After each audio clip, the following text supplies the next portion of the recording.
Des here, and I'm back in Unreal 1 on the map DM Tundra. I may have said during one of my last videos that I used to make some maps for the community side of the Unreal games. I just thought maybe it'd be a good chance to use my videos to go through some of those and some of what I used to do. So here we are on a deathmatch map, not by me. This is one of the original things that got me into mapping in Unreal. I started playing this deathmatch map called DM Tundra. It was one of the deathmatch maps that shipped with the game, and it looks sort of like this. And I think I saw an article somewhere that you could make your own levels, make your own spaces within games, and especially with the Unreal games it gave you the option to do this because it shipped with an editor called Unreal Ed. And the first map I opened up was DM Tundra. I can probably open that particular map. I can't seem to open the Unreal 1 UED, which is annoying, but I could probably open that map. Here we are, in the Unreal editor, which I used to use to make all my maps. And I was greeted with this, and this was amazing to me because I was viewing a level I was used to playing in the game in this little view surrounded by all these orthographic views, and there's all these icons. As you can see, I was intrigued, like, what are all these apples? What the fuck is going on? There's boxes, I can see through parts of the level, and then I saw things like the doors blocked off, and went outside the map and noticed you could see things from behind the terrain and see how they worked, see how they went together. So this was pretty amazing for me. I wanted to find out what all these little icons were. I wonder if we can find the little iguana head dinosaurs. Here we are. That was quite intriguing. Like, what the heck is the dinosaur?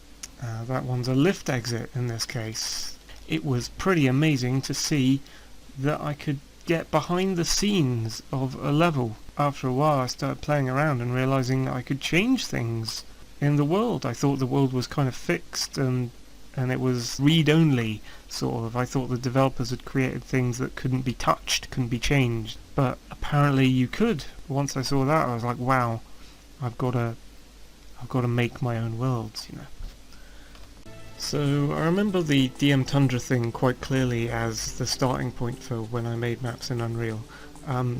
Before that I had made some maps before, or messed around making maps. I wouldn't really call them maps. In something called Worldcraft, which was the editor for Half-Life 1.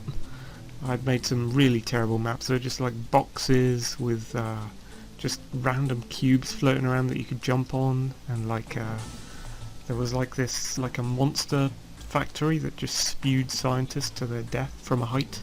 Once I got into Unreal Tournament, just after Unreal, I started making maps in UT here. This is the UT that came out in 1999. There was this big site called Planet Unreal where basically the whole Unreal community that I knew of were on this site called Planet Unreal, and that had kind of sub-websites which were various crews of modders making their own mission packs and things. And I picked one of these kind of groups and showed them my maps to this guy called Scott J. Corio. Goes under the handle Smegathis, and I think he liked my maps, or he thought they were okay at the time, and he let me into this modding crew called GamersAnonymous. And before I knew it, I was working with, I say working, it was kind of a ragtag bunch. We weren't very disciplined in what we were doing. We were just kind of having fun, playing with the engine and seeing what we could make. There was like 2 modelers or skinners, which, you know, were the people who made textures for models. Most of us were mappers. I think there was like 1 coder, and we just kind of go into the IRC channel late at night and chat while we build maps and go like, hey mate, do you want to test my map? And then the other person would jump in and make sure it kind of played alright or seemed cool to them, and we all kind of got into mapping that way, I guess. And it was pretty fun. A good distraction from high school. DM Destra SP. SP standing for single player. yeah, I was trying to make my own version, kind of a reboot, I guess, of the Vortex Rikers starting level from Unreal 1. And this is my take on it. Like a different, imagine a different prison ship that is slightly more up to date than the Vortex Rikers was. It's got a translator. Oh, I don't know how you access it. We've modded a translator into this. There are meant to be pawns of kind of fat, short inflated Scar Warriors and enemies from Unreal 1 in these little prisons. But they're not showing up and I don't know why. It may just be because this is a different version than I'm used to.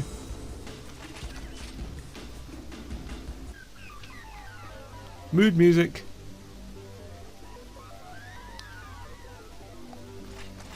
This was because we're going to do this mission pack, this was meant to be kind of a teleporter. It would go at the end of each single player mission, so that's what would tie all the maps together. And you do this and go MP City. Aha, right. Okay, now we've gone from looking at some of my early maps. We're going to be back and forthing a bit, because this is one of my later maps. This is for a mod called Shadow Legion, that coder I was telling you about, Sunblaze, our programmer.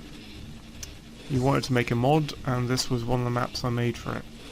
And it's actually one of my maps that I'm most proud of. There's quite a lot to it, to be honest. It's kind of a Blade Runner-esque city. I'll say Blade Runner-esque. Well, it reminds me of some sort of kind of 80s sci-fi film.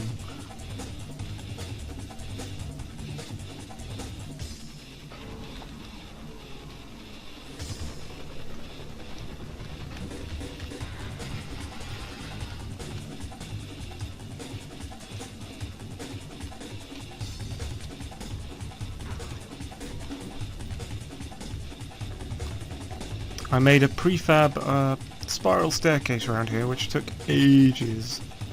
At the time, it felt a lot harder than it would be these days to a kid with a 3D modelling program. It's probably pretty easy for them to do something amazingly better than that. But for me, I felt proud having created that. Using our blocky BSP brushes.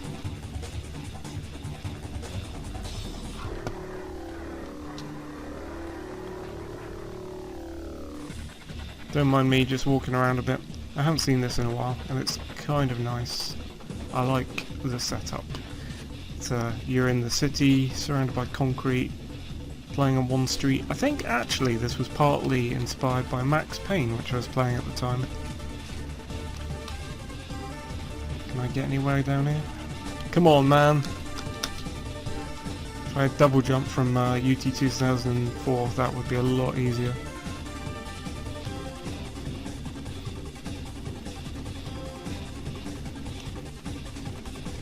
Go up here, you can see that full street. I just walk down. It's a bit oversized for a kind of deathmatch maps that you get in UT. You'd be walking for ages. It's not ideal.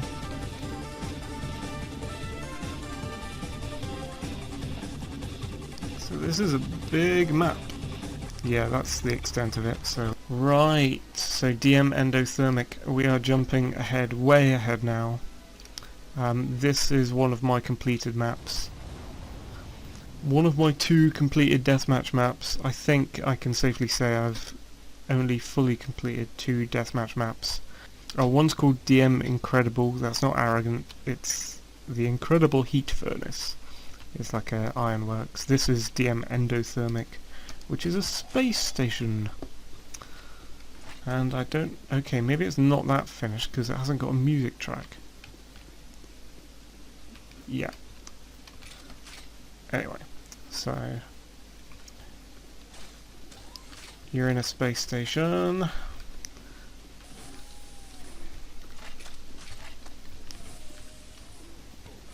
You've got these kind of jump pad things.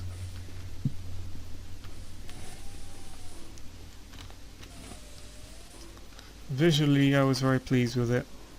And every room is complete. There's no like missing room or anything. There's no part of the map that hasn't been worked on as much as I felt I could work on it.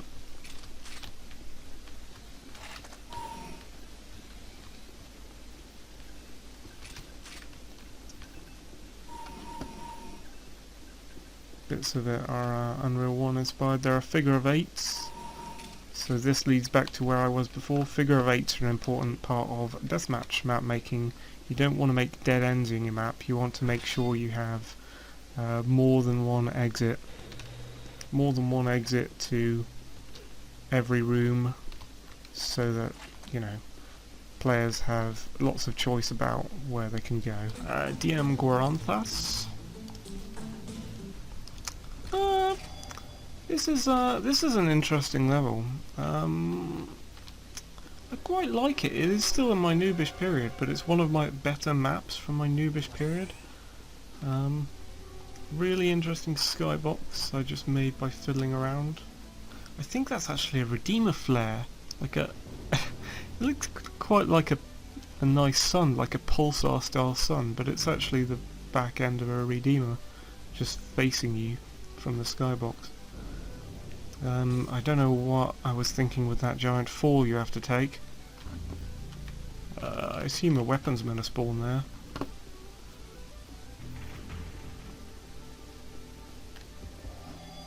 And then, so the teleporters on the ground teleport you to the higher levels. And I think I may have jumped down there actually, that's a safer way to jump. Because if you jump straight down to the ground, you're just mincemeat. So, players are constantly going right down to the bottom of the map and then spawning at the top again and going down again. So that's kind of interesting gameplay, I think. What was I thinking with those Redeemer Flare for the Sun, which is what? But what was I thinking with the little flares in the corner? Gosh, those are terrible. I should take those out immediately. Anyway, yeah, apart from that, it's quite a nice map. Yeah. This is DM Incredible Heat Furnace. So this is my other fully completed map that I would say, and probably the map that I'm most proud of out of all my years making maps for UT1. All the rooms are completed. It's a bit rough around the edges in places.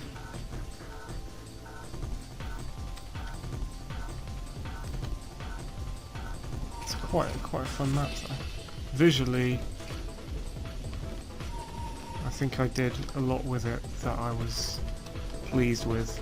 It's got this weird colour scheme of this orange, this hot orange that's meant to represent all the kind of fire and heat you feel from being in this furnace-like environment, and then it contrasts with this kind of turquoisey lighting,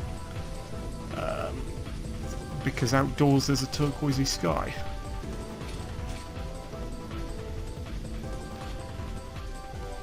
There's a neat little effect I found here where you could get this little blood drop, and I just put it on the edge of this, so some players might notice that as they're running through. This frame here is bleeding for no apparent reason. It's kind of creepy. Ah, the lift calls to you if you jump to it.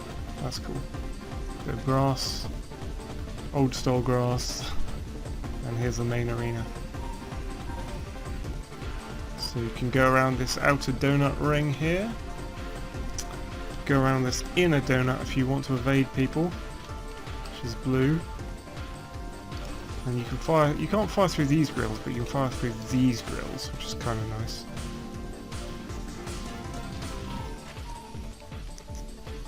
I don't know how visible players are when they're running around these secret grill bits. And then you go in here, there's an inner donut, so a lot of play area. And then there's a central core where there's power up, where it's actually the flat cannon. Lava underneath, little kind of detailed dark bits. So that's the bit where we came from, that's the outdoor bit. That's pretty cool. All near it.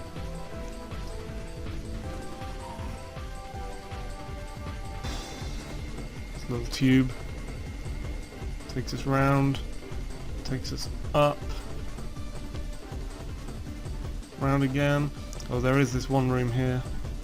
Has a few more little outdoor bits to them. Oops. See kind of lovely turquoise sky out there. And then you come out back into that massive room again.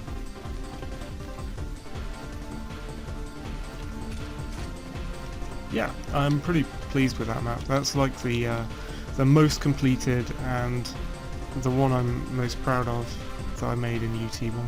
DM Revision 1.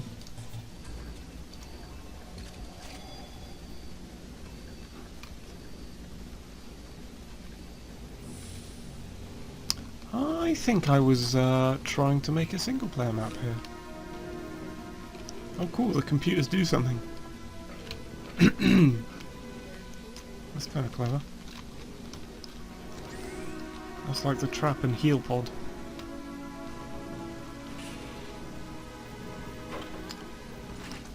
Oh, see, that's nice. Movers, those brushes are called. You can make them do very simple movements to make lifts and things. Yeah, this is a single player map that I was trying to make.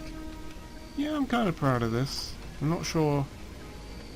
It said revision 1, then there's revision 2, 3, 4.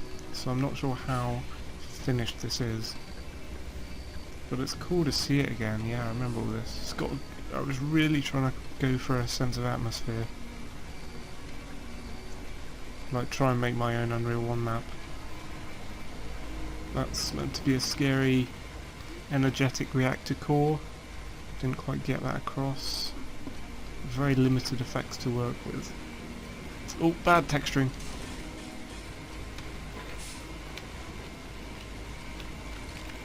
So you can go in here and look down and there's kind of... It's not really an effect, is it? It's like a motion texture. But yeah, I was trying to make effects out of textures. And moving textures, lighting. I guess it looks alright.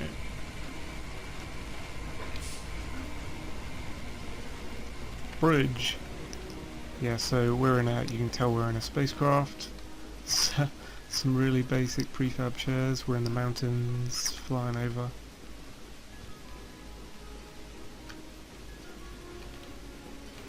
Yeah, I'm kind of fond of this kind of mapping. This is quite nice. It's atmospheric. Primary turbolift.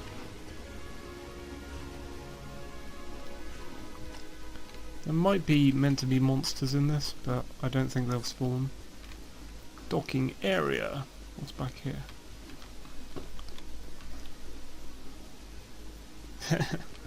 There's a car, a very fake looking car that you cannot drive. The route splits up here. Why does the route split up? Oh, you can go here. Oh, it's an observation deck. Okay, so you can have a look. And I think that's symmetrical, so the other side goes to the same kind of thing. That's what that is. And you're meant to go down here where the car would drive. I don't know what I was thinking there, because the car wouldn't go through a little hoop, would it? This is gonna kill me. This would kill me. Alright, can I... I'm gonna put fly mode on, because I think I'd die. Ah! Type walk. Using cheats, sorry. And so you come out of the ship, it teleports you. Oh god, I haven't completed the ship, and it looks atrocious. Put more effort into that. But yeah, it's... apart from that noise of the teleporter, it's meant to seamlessly spawn you into a different place while still thinking you haven't travelled between two levels. You go through here, this is early terrain. Look, this is terrible. And then the map. I hadn't got this far. I was putting so much effort into the detail on that ship that I haven't continued the map. But that ship is beautiful up there. So detailed, for me anyway. Little shout out here to my mates at Gamers Anonymous who used to do maps with me. Mike Bourne, aka Morpheus, and had another good friend who used to do maps on Gamers Anonymous called Gav Edgington, Fifth Elephant. This is actually by the leader of Gamers Anonymous. I'm surprised I have something by him. I don't think he made that many maps. He was doing modelling quite a lot. Amazingly, I finally got this map to work. This is Evening Caffeine V5. It's one of my, I guess, finished or almost finished maps for UT 2004, and it has Apache models in, which Zathlord helped me with. One of them goes back and forth, I believe. The other one just kind of moves on the spot there. There's a crashed one here as well. He did one with broken out windows that I could just stash like a rusty relic that had crashed. This map is like a oil mine in the desert. In fact, I have another map in UT 2004 that I made for the Invasion mod that is also kind of like a oil mine in the desert. I guess I kind of like the theme at that point.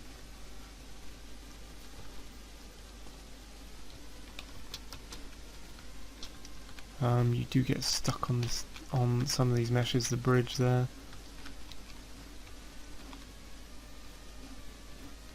There's a seam in the oil. Oh! You do get hurt by the oil. There should be a music track on this. What this here is a waterfall of oil, which looks kind of cool. It droops down here. This one I don't think kills you, whereas the pond does. That's a bit of an inconsistency, isn't it? There's a cave here, that's a complete static mesh.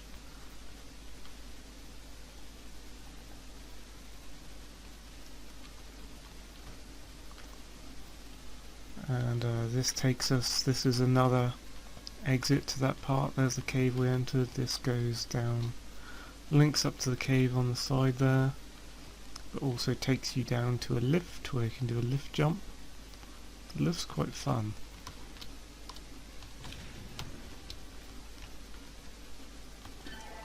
See, it's got kind of boosters on it. Look at that again. Can propel you up here. See the Apaches better, see what they're doing.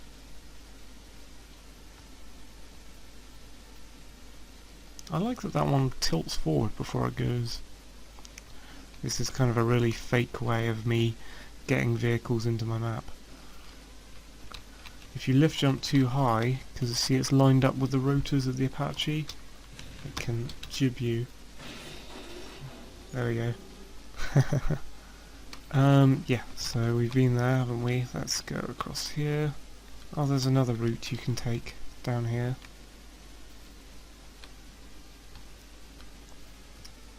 There's that waterfall. There's the top of that cave system. And here's the last bit of the map. I don't know how easy it is to walk on these chains, but we're going to try. Oh, there's a redeemer there. Oh, get out of the water. Get out of the oil. Oh no, it killed me. Ha! You can go this direction too though, so it's alright. There's a sniper point there on the cliff. I can't quite remember how you get to it. Yeah, so failing that... Oh, I'm getting caught on the static mesh. I hate that. Failing that, you not making over the chains, you can get to it this side. Then you can pick up your redeemer. I think there's something on the roof. Oh yeah, so you can ambush someone and jump in.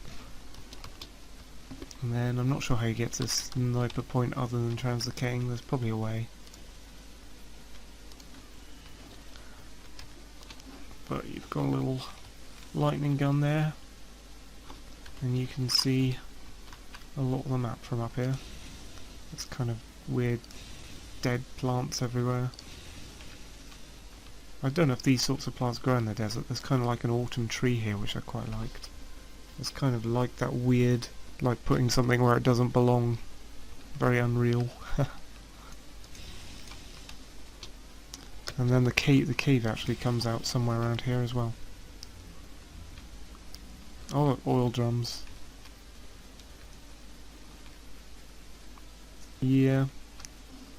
So that's quite a nice map. A little fern in the cave there. And Zarthord made this cave for me. It's all one big static mesh. So seeing as I can't get this one to work in the game, I'll show you it in the editor. This is FHI Mega Rigs. This is that other one I was talking about, which has the oil in the desert kind of theme. It was made for a mod called Fraghouse Invasion, in which waves of monsters spawn around your map and you have to fend them off, kind of like a zombie invasion, but with Unreal monsters. Unfortunately, I don't have the right files, so I've got this big rusty rig. There's a jump pad down there, I believe. Big rusty rig in a kind of torrent lake. It's a rough kind of choppy sea. There's a beach here leading to a desert, and then up in the desert you've got loads of kind of oil, like Mad Max stuff, old rusting things and kind of old oil wells. And the monsters spawn wherever these little black icons are, I believe. There's a little bridge here to get you from the desert to the rig.